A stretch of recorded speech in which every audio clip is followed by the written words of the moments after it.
Greetings. Welcome to the How We Do Digital Ministry podcast. I'm Christopher Harris, founder of Faith Growth. You can find us at faithgrowth.com, where we help our church clients build their digital presence and engage with their communities online.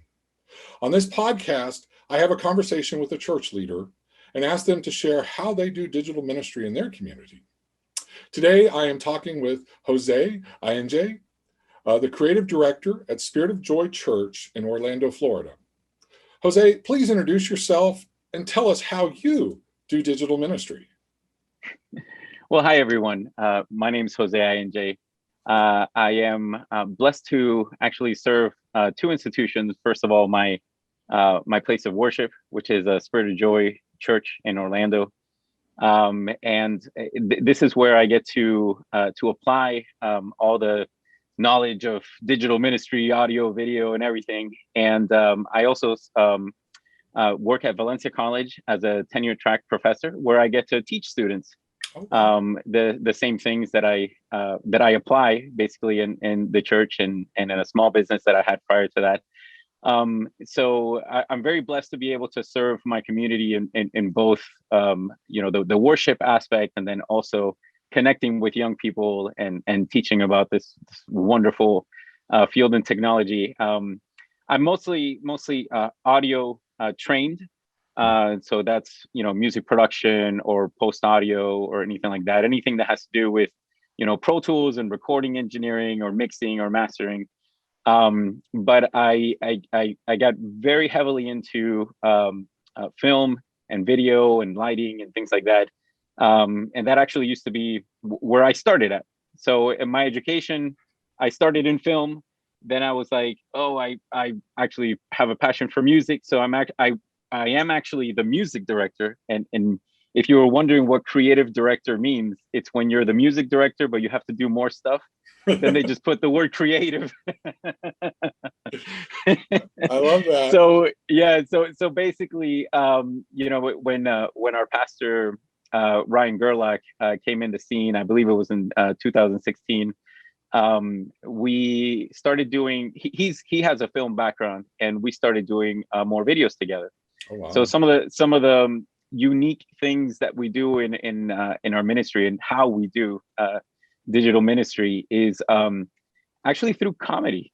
Cool. Yeah, so we manage a channel also called the Irreverent Reverend, and if you type that on YouTube, it'll pop up, and we do things like the Luther rap. I don't know if you've ever seen it.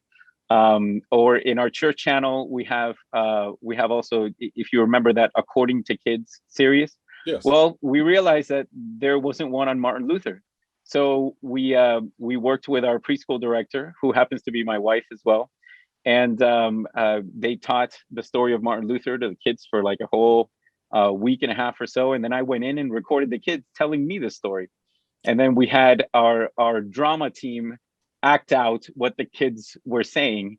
And it was quite an endeavor, but it was a lot of fun to make. So if you're wondering, who Martin Luther is, and you can get it in both in gangster rap form, or you can get it According to Kids, from Spirit of Joy Church, or looking up the Irreverent Reverend channel as well. Now that is cool. I have heard the rap before, but I have not heard the According to Kids, and I'm gonna go look that up as soon as I'm here today, because that sounds awesome to me. It's really good, especially obviously for Reformation. It's a lot of churches ask us for permission to use it. So it's been really cool to see the response of our community and how they enjoy the comedic approach that we're taking to sometimes even poking fun of our theology or our just our church, in a fun way, nothing blasphemous or anything. So yeah. Well, so tell me, as you've been producing things and putting them online and connecting with people, maybe, because I know we'll talk more about what y'all been doing in the last year, but either in the last year or even before that, is there a story you might have of like some ministry or something online where you really saw God and God at work that you can share with us? Absolutely. So First of all, when prior to this whole pandemic, COVID-19 situation, I was a music director and just a music director. Occasionally I would do some media content and I was transitioning into the media, the creative director role, right? Which not only embodied the music aspect, but also marketing and like media stuff for marketing and just different media needs that the church needed. We were streaming, but there wasn't a huge emphasis, including there wasn't a lot of funding. A lot of it was because I had a side business and I would use my personal equipment also to help the church, because I just believed, along with the pastor, that this is the future. And it just so happens that when COVID-19 hit, we were ready. We just went for it. We made some changes, obviously, and streamlined it a little better, got more people involved. But really, I never thought, stepping back from the music director role, I never thought that I could feel the Holy Spirit while I'm editing. I know, and it sounds really weird, but it's like you're in the moment. My wife, who I mentioned, is the preschool director. She moved to help with the music director role, as I took a bigger role with the digital media ministry. And watching her worship and listening to my pastor's sermons, and just seeing how the congregation was responding online in the chat, and it was amazing that outside of the building, you were still, even though there was nobody in the building, I guess I should say, it was just us, you could still feel the Holy Spirit moving and working in the church, which was really, really special. I never thought that could ever happen, to be honest with you. But I just had that personal experience where you just felt it. You're like, wow, God is in this, even in the digital, so it's pretty amazing. I love that. Thank you for sharing that story. That's very meaningful. Thank you. And very personal. So aside from some of the videos that y'all are making that you've mentioned before, what are some of the key ways that at Spirit of Joy that you're doing digital ministry right now? Of course. So like I mentioned before, obviously COVID-19 was a surprise to everybody, right? So everyone had to adjust very quickly. I think before the show you were talking about in 2 weeks, the church had to catch up, decades of work. We basically finally got our Lutheran denomination, ELCA, into a more modern approach, I think, which is fantastic. But the most important thing, obviously, with a pandemic and then no church attendance or low church attendance, obviously it affects the financial part of it. So our goal was for our church to start accumulating equipment, but I had to make sure to choose as cost effective and versatile as possible, because obviously the rest of our crew are volunteers. I'm a staff at our church, but everybody else is a volunteer. So I had to make sure whatever we chose had to be things that they can use quickly and that we can adapt to whatever situation. So some of the things, if it's okay if I talk about equipment, one of the things that we use, and I'm not. Well, no, please. I was hoping we'd get there. Okay. Okay. Well, and I'll even kind of frame it this way. I talked with Pastor Don at a church that you helped, Rock of Ages in Wildwood, Florida. And, and they're kind of a smaller church, very willing to try, but at the same time, they don't have a tech background. And so thinking of other churches like that they really want to get this right. They want to figure it out, but they don't necessarily know where to start. What would your recommendations be for equipment? So yeah, please talk about equipment. Of course. So a lot of people, if you are maybe traditionally trained in media, have a broadcast degree or something like that, you might not like what I'm going to say, but for everybody else who needs to think practical Yeah, under $50,000, exactly. I Yeah. would say, you have to, if you look at myslingstudio.com, and Yes. you've probably already heard this from other people maybe that you've interviewed. I hope I'm not the first one to mention this device. But the Sling Studio really is something that that has changed the way that you stream. And number one, it's very easy to set up and it's very portable, right? The second thing is that it comes with transmitters, or you can buy it if you buy the whole kit. It comes with transmitters that you can attach via micro HDMI to any camera. But what was more important to us is that it can be even more versatile than that, right? So if we need more cameras, we don't have to go out and buy more cameras. We can just use our volunteers' iPhones. Well, And it's actually, can yeah, I ask you a question to help clarify that? sure. When you said it comes with the adapters, I just want to clarify for our listeners that this isn't running wires. This is a wireless adapter that's going to This is a wireless. Yes. send the signal from the camera to the unit, so you don't have to run wires in your sanctuary. Okay. Exactly. Yeah. Which is a big thing, because we have a big space as well, and so just the cables alone, we're going to be upwards of like $300 to $500, in cables alone. So obviously, in a time where we needed to save money, we went with the more practical and easiest way to to even handle a video switcher. Because if you've never seen or handled a video switcher before, it could be very intimidating, all the buttons and levers and all these things that and all the connections in the back. With the Sling Studio, you're literally editing from an iPad.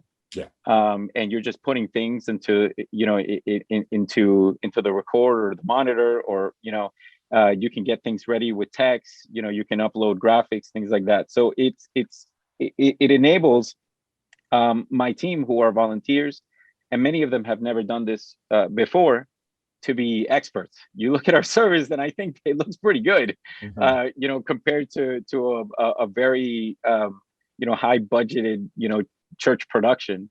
So the emphasis that we did place in is in our cameras, right? Because so the Sling Studio is the source where you send everything to, right? But if you are sending images that don't look good or that don't sound good, then it's not going to look or sound good, right? Yeah. That's kind of an obvious, but people kind of neglect this part, right? So good lens, right? If you have to put money down on something, buy yourself a good camera with a good lens.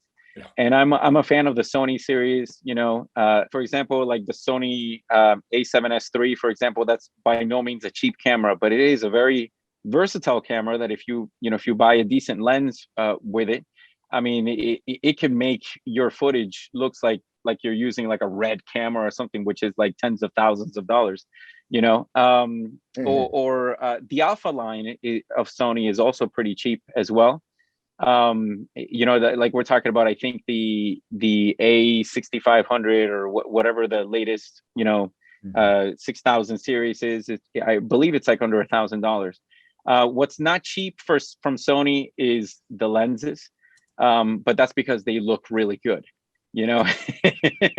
So we place an emphasis. We spent a good portion of the funds that were available to us in getting a good camera and getting good lenses, and then you integrate that with the Sling Studio, and the images you get are incredible. But then you can't forget to have lighting. And that's the part, again, that everybody neglects. You have to make sure that your subjects are properly lit, so thankfully our sanctuary already had some smart lights and things like that, and I wish I could tell you more about lighting, but I am not a lighting specialist. I have a friend, Spencer Reeves, that helped us with that a couple years back, and thankfully he did an amazing job, and our sanctuary is set up for lighting. But don't forget to light your subject. Yes. Yeah. Well, and I think you bring up an interesting point. Like there are experts like your buddy Spencer in all of these areas, and they're happy to come out and talk to you and give you options. Yes. Some of those, some of those options might have big price tags, but also they usually know ways to do things within budgets. And Yes, absolutely. so, don't be afraid to, let's go find a lighting expert or a sound expert or video expert. Mhm. There's people that specialize in all these little pieces of the Yeah, puzzle. I would say, a lot of times people neglect to look into colleges, right? So I work in a college as well, like I mentioned. Valencia College is we're in between actually the University of Central Florida and Valencia College. That's where our church is, right? Between those two campuses. But look in your local, community college or university, and see if they have a digital media or film or audio production, program, because usually you'll find people that can do, even some students that are very knowledgeable, that would be willing to do consultations, on a budget. You know, Professors might be a little bit more expensive, Yeah. but if you try to grab the students, like for example, Spencer was a student, and he just happened to show up at our church one day, and he told me he did lighting, and I said, no kidding. Well, So we were really I got a fortunate, job for you. Yeah. Yeah, that's right. Yeah, a couple months after I met Spencer, we had taken down all the lights from the worship center, and we had redone the whole system because he was very knowledgeable, and he was, at the time, he hadn't even had, his degree yet. He was just a student, but he was a very talented young man. So my advice is, look at your local college or university, for programs like that, because you do get people that are willing to help, or are willing to help on a budget. Yeah. So that's very important to remember. I think that's a good idea. Thank you for suggesting that. Um, so tell us, do you have any advice for, we talked about equipment and everything, but any advice for, how should we put shots together? How can we want to make sure people at home are not just in the back of the room watching a bunch of backs of heads and stuff like that? Yes, How can we really, allow this to be worship for the people viewing online? Do you of have any course. tips for that? Yeah, definitely. So if you really want your audience to connect with the worship, you have to eliminate distractions, right? And the distractions can be poor audio, right? For example, a lot of people, obviously, they'll pay attention to what they see, but most of the time they don't pay attention to what they're hearing.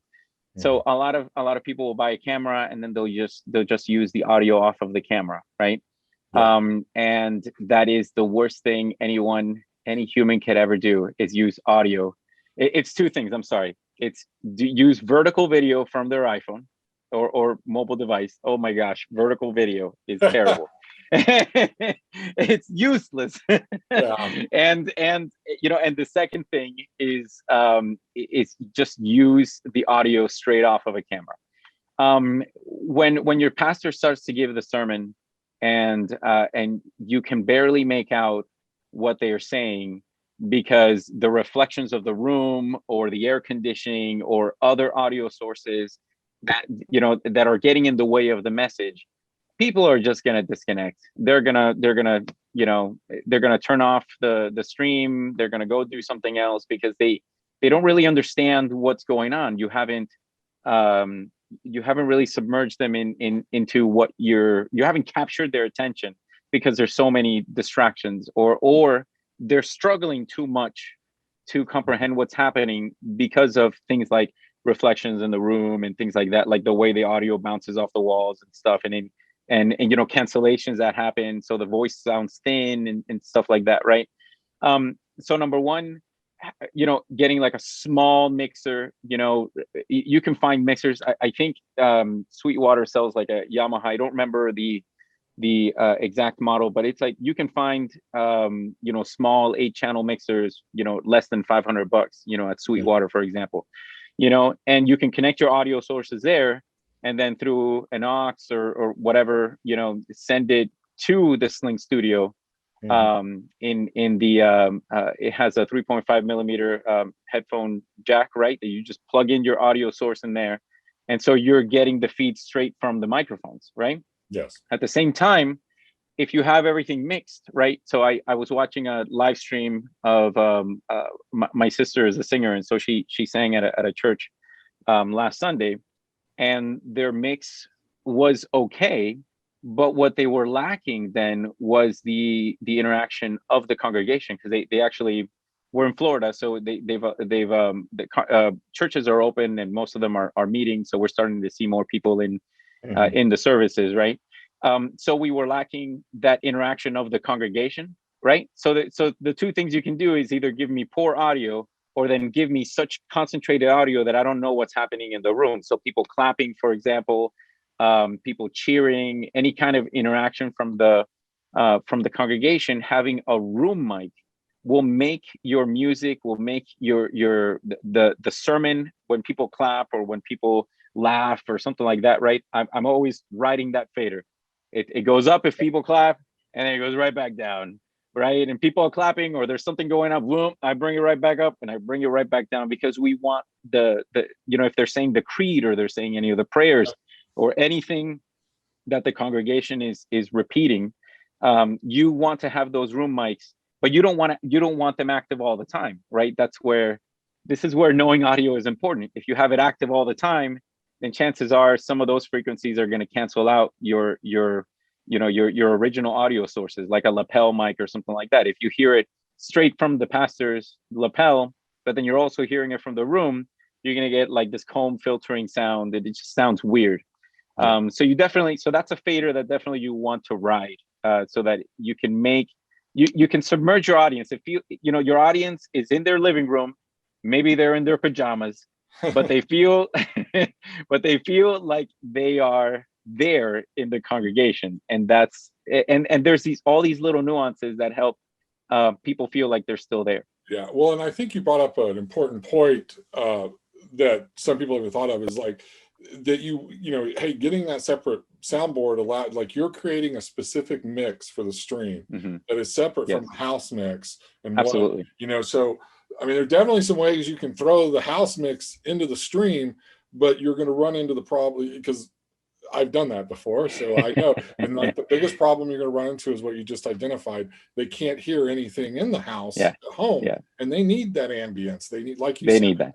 If there's a clap or an amen or the creed, I like the creed is a good example of now all of a sudden it's just silent, but everybody's mouths are moving, the creed. That's right. So the point, that, hey, you're probably going to need a separate feed that somebody else is monitoring, that's not monitoring the house feed. That's right. I think that's a very good good wisdom. Yeah, well, I was about to say, it's like those annoying commercials, like you're watching the TV show and then the commercial.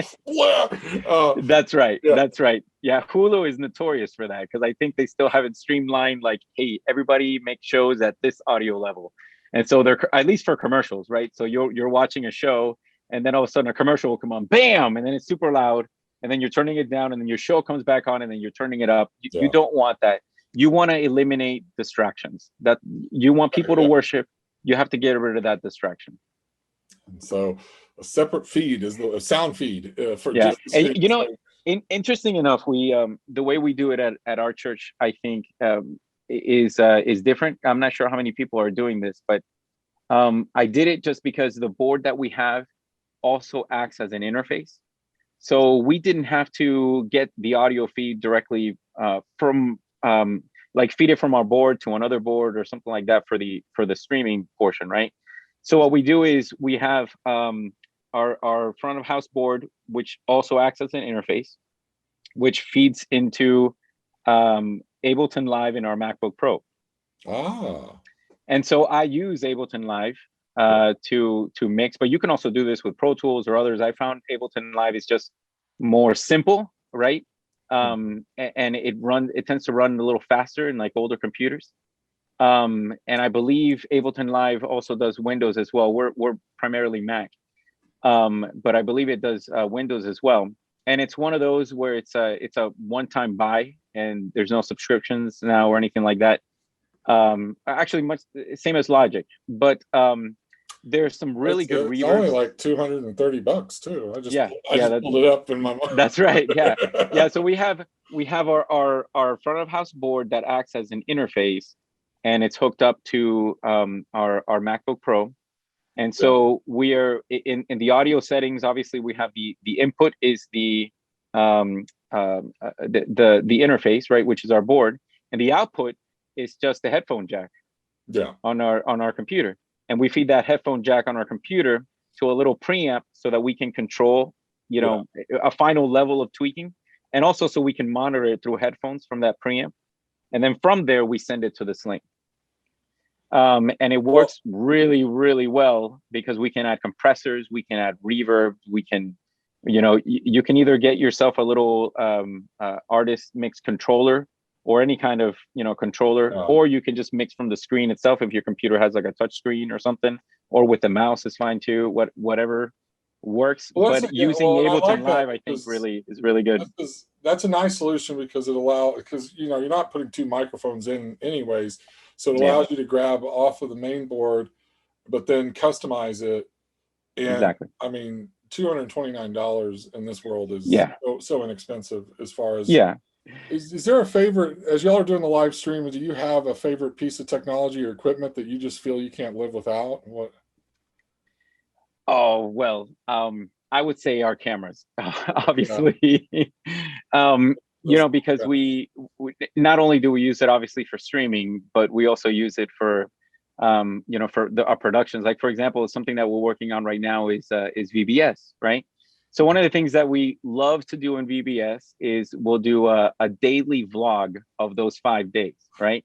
So I spend time with the children, and I go to all the events and I record them. We do music montages of the of whatever song of the day, and then our preschool director, she'll talk about the lesson of the day, and then our pastor and I will do a skit or something like that. So if you look up at our channel, Spirit of Joy Lutheran on YouTube, you'll find our VBS vlogs, and they are a lot of fun. Usually it's the kids rave to be on camera, and I'm doing camera tricks with them. So the camera is very special to us because we use it for more than just streaming. We use it to connect with a wider audience. In this case, what's coming up, VBS, and we get so many kids that continue to watch VBS even after our VBS week is over. They'll come back to the vlogs because they're in the vlogs, or they're entertaining, or they just like to see me, and the pastor gets silly. but they, throughout the year we continue to get views, and tons of views on those vlogs. And it is, I'll tell you what, that's probably one of the hardest things I do all year, because we edit each episode, we shoot and we edit each episode the day that we publish it. So it's 5 days. With a tight time frame and very tight time frame. Yeah. Where by 5-6 o'clock that evening, boom, the kids are at home watching the vlog. It's really crazy day, but it's a lot of fun. I can only imagine. Yeah. Well, I tell you what, Jose, that is unfortunately all the time we have for today. I'd like to thank you, Jose, for being our guest on How We Do Digital Ministry. Thank you for having me. You're welcome. I'd like to invite all of our listeners to either follow us on your favorite podcast app, or be sure to subscribe in YouTube, wherever you're watching or listening to this. Jose, will you tell our listeners how they can find and follow you online? Of course, you can visit us at spiritofjoy.org. You can also find us on YouTube at Spirit of Joy Lutheran. And if you want to have some laughs, check us out also on YouTube on the Irreverent Reverend channel. If you can't find it, just search for Luther Rap, and you'll find my pastor. So I'd like to thank all of you for listening. Again, I'd like to thank you for listening today. I'd like to connect with all of you in another way too. I'd like you to ask to join our private Facebook group, so eloquently titled How We Do Digital Ministry. The link is in the show notes. What's good about that group is we continue the conversation for the next 7 days. This podcast only comes out on Tuesdays. This is where you can gather with other church leaders and continue this conversation about digital ministry. Ask your questions. And right now we're asking everybody to submit questions, because in a few weeks, I'm going to record a Q&A show based on all the questions that are submitted in our Facebook group. So if you're not in the Facebook group, go join now. And until next week, blessings and peace to you all.